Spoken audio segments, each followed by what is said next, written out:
Hello বন্ধুরা, আবার এলাম। তো আজকে যে কারণটা হচ্ছে আসার, সেটা হচ্ছে আমাদের সকলের প্রিয় বাঙালির গর্ব শ্রী কিশোর কুমার সাহেবের 96তম জন্মদিন উপলক্ষে ওনাকে আমি একটা ট্রিবিউট দিতে চলেছি। এটা একটা গান বলবো না, একটা ছোট অ্যাডলিপ দিয়ে ওনাকে একটা ট্রিবিউট দিতে চলেছি। তো ভালো লাগলে প্লিজ আপনারা শেয়ার করবেন, কমেন্ট করবেন। Thank you. চলুন শুরু করি। न जाने क्यों दिल से ये आवाज आई,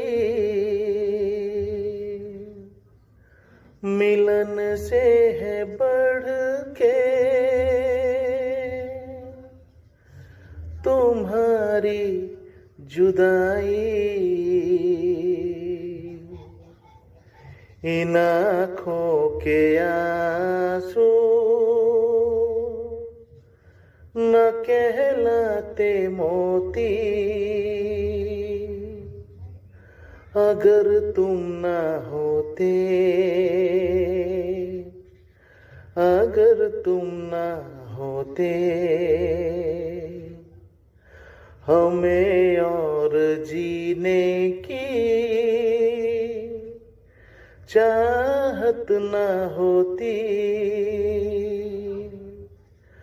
अगर तुम न होते,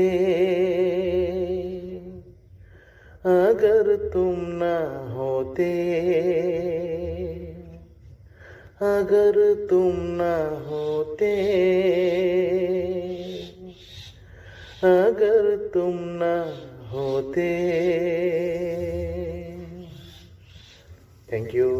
ভালো লাগলে কমেন্ট করো অবশ্যই তোমরা। Thank you.